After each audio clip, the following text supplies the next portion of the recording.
പ്രൈസലോ കർത്താവിന് മഹത്വം. ആശ്വാസ ചിന്തകൾ എന്ന വിഷയം നമുക്ക് വീണ്ടും ചിന്തിപ്പാൻ ദൈവം സഹായിച്ചതോർത്ത് ദൈവത്തെ സ്തുതിക്കുന്നു.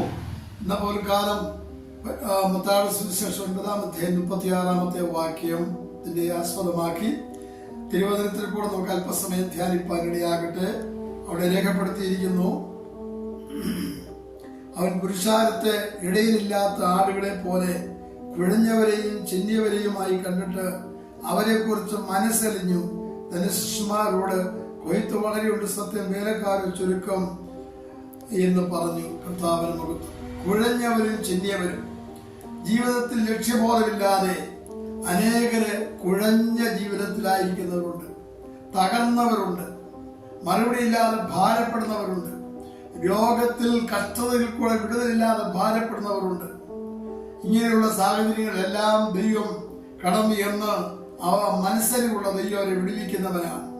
കർത്താവായ യേശു പരസ്യ ശുശ്രൂഷ ചെയ്തുകൊണ്ടിരിക്കുമ്പോൾ 3 ദിവസം തുടർച്ചയായിട്ട് കർത്താവിനെ വിട്ടുപിരിയാതിരുന്ന പുരുഷാരം അവർ ദൈവവചനം കേട്ടുകൊണ്ടേയിരുന്നു.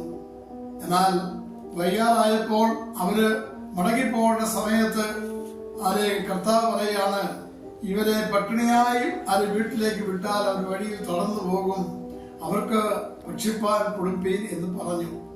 അവിടെ അന്വേഷിച്ചപ്പോൾ 5 അപ്പവും 2 മീനും അല്ലാതെ മറ്റൊന്നും കിട്ടിയില്ല. യേശു ആരെ കൊണ്ടുവരാൻ പറഞ്ഞു. അത് കരങ്ങളെടുത്തു, വാഴ്ത്തി അനുഗ്രഹിച്ചു.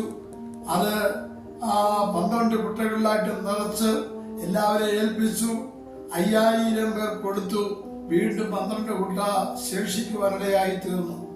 മനസ്സരിവുള്ള നമ്മുടെ കർത്താവ് നമ്മുടെ അവസ്ഥകൾ, നമ്മുടെ ആത്മീയ അടുക്കളയിലുള്ളത്, നമ്മുടെ ഭവനത്തിലുള്ളത് എല്ലാം നന്നായി അറിയുന്ന കർത്താവ് നമ്മെ കണ്ട് മനസ്സറിയുന്ന ഒരു ദൈവമാണെന്ന് നാം മനസ്സിലാക്കണം.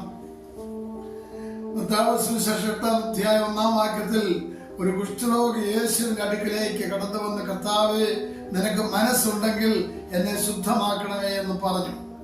ശുദ്ധമാക്കുമെന്ന് പറഞ്ഞാൽ സൗഖ്യമാക്കണം. കാരണം പഴയ നിയമത്തിൽ ഒരു കുഷ്ഠരോഗി അശുദ്ധനാണ്. സാധാരണ ജനത്തിന്റെ ഇടയിൽ വരുവാനോ ആലയത്തിൽ ചെല്ലാനോ ഒന്നും സ്വാതന്ത്ര്യമില്ല. യേശുവിന്റെ അടുക്കൽ എന്ന് പറയാണ്, നിനക്ക് മനസ്സുണ്ടെങ്കിൽ എന്നെ ശുദ്ധമാക്കണമേ എന്ന് അപേക്ഷിച്ചു. യേശു മനസ്സുണ്ട്, ശുദ്ധമാക എന്ന് പറഞ്ഞ് അവനെ തൊട്ടു, അവനെ സൗഖ്യമാക്കി. അപ്പോൾ കർത്താവ് എത്ര മനസ്സരിവുള്ളവനാണ്. നമ്മുടെ ജീവിതത്തിന്റെ കഷ്ടതയിൽ, രോഗത്തിൽ ദൈവം മനസ്സരിവുള്ളവനാണ്. ആകയാൽ നമ്മുടെ പ്രാർത്ഥനയും യാതനയും കർത്താവ് ശ്രദ്ധയോടെ കേൾക്കുന്നവനാണ്. കർത്താവ് പറഞ്ഞ ഒരു ഉപയിൽ കൂടെ ആ ദൈവത്തിന്റെ മനസ്സരിവ് വെളിപ്പെടുത്തുന്ന ഒരു ഭാഗമാണ്. അതേ ലൂക്കോസിന്റെ സുവിശേഷത്തിൽ യെരൂശലേമിൽ നിന്ന് എരിഹോവിലേക്ക് കടന്നുപോയ ഒരു യാത്രക്കാരനെ കള്ളന്മാരുടെ കയ്യിൽ അകപ്പെട്ടു. അവനെ പിടിച്ച് അവന്റെ കയ്യിലുണ്ടായിരുന്നെല്ലാം പിടിച്ചു വാങ്ങിയിട്ട് അവനെ അർത്ഥനഗ്നനായി ഉപദ്രവിച്ച് അവനെ വഴിയിലിട്ടിട്ട് പൊക്കളഞ്ഞു. അങ്ങനെ അല്പസമയം കഴിഞ്ഞപ്പോൾ പുരോഹിതനും പിന്നെ ലേവ്യനും കടന്നു വന്നു. അവരൊന്ന് കണ്ടിട്ട് മടങ്ങിപ്പോയി, അവനെ സഹായിച്ചില്ല. എന്നാൽ ശമരിയാക്കാരൻ അതുവഴി വന്നു. അവൻ മനസ്സറിഞ്ഞ് അടുത്തിയെന്ന് അവനെ താങ്ങിയെടുത്ത് അവനെ വാഹന മൃഗത്തിലേക്ക് ഇരുത്തി അവന് വേണ്ട പ്രധാന ശുശ്രൂഷകൾ ചെയ്തിട്ട് അടുത്തുള്ള സത്രത്തിലേക്ക് കൊണ്ടുപോയി. ആ സത്രത്തിൽ കൊണ്ടുപോയിട്ട് അവന് വേണ്ടതെല്ലാം അവന് കൊടുത്ത് സംരക്ഷിക്കുവാൻ പറഞ്ഞു. അങ്ങനെ ആ നല്ല ശമരിയാക്കാരൻ നിമിത്തം അവന് ഒരു വലിയ ആശ്വാസവും വിടുതലും ഉണ്ടാകുവാനിടയായി തീർന്നു.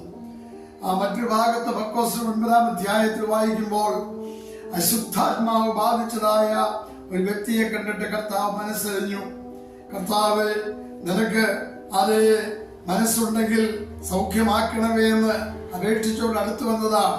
എന്നാൽ കർത്താവ് ആ വ്യക്തിയുടെ മേലുള്ള പിശാച് അതെ വിടുവിക്കുവാനിടയായി തീർന്നു. നമുക്കറിയാം, മുടിയനായ പുത്രനെ മടങ്ങി വരവ് പിതാവിൽ നിന്നും എല്ലാം വാങ്ങിച്ച് നഷ്ടപ്പെടുത്തി അവസാനം അവൻ ആഹാരമില്ലാത്തവനായി വഴിയിൽ ദരിദ്രനായി തീർന്നു. പന്നിക്ക് കൊടുക്കുന്ന ഭക്ഷണമൊക്കെ കിട്ടിയാൽ മതിയെന്ന് വിചാരിച്ചു, അതുപോലും കിട്ടിയില്ല. ഒടുവിൽ അവൻ പറഞ്ഞു, എന്റെ അപ്പന്റെ വീട്ടിൽ ഞാൻ മടങ്ങിപ്പോകും, അവിടെ എത്രയോ വേലക്കാർ ഭക്ഷിച്ച തൃപ്തി ശേഷിപ്പിക്കുന്നു. അവൻ മടങ്ങി അപ്പന്റെ അടുക്കൽ ചെന്ന് പറഞ്ഞപ്പാ, ഞാൻ സ്വർഗത്തോടും നിന്നോടും പാപം ചെയ്തിരിക്കുന്നു, നിന്റെ മകനെന്നുള്ള പേര് ഞാൻ യോഗ്യനല്ല, നിന്റെ കൂലിക്കാർ ഒരുവിനെ പോലെ ആക്കണമേ എന്ന് പറഞ്ഞു. ആ പിതാവ് കൂലിക്കാരനായിട്ടല്ല, ഓടി വന്നവനെ കെട്ടിപ്പിടിച്ച് ദരിദ്രരെ ചുംബിച്ചു. അവന് വേണ്ടതായ എല്ലാ കാര്യങ്ങളോടെ ക്രമീകരിച്ചു കൊടുത്തിട്ട് വിരുന്ന് ഒരുക്കുവാനുള്ള യാക്ക് തീർത്തു. ഈ പിതാവ് ആരെ കാണിക്കുന്നു? നമ്മുടെ സ്വർഗീയ ദൈവത്തെ കാണിക്കുന്നു. നാം അടുത്തിയെന്ന് നമ്മുടെ പ്രശ്നങ്ങൾ അറിയിക്കുമ്പോൾ ദൈവം ഇവിടെ ഇപ്പോൾ ശക്തനാകയാൽ ആ ദൈവത്തിന്റെ ബലമുള്ള കരങ്ങളിലേക്ക് ഏൽപ്പിക്കാം. അതിനാൽ ദൈവം നമ്മെ സഹായിക്കും.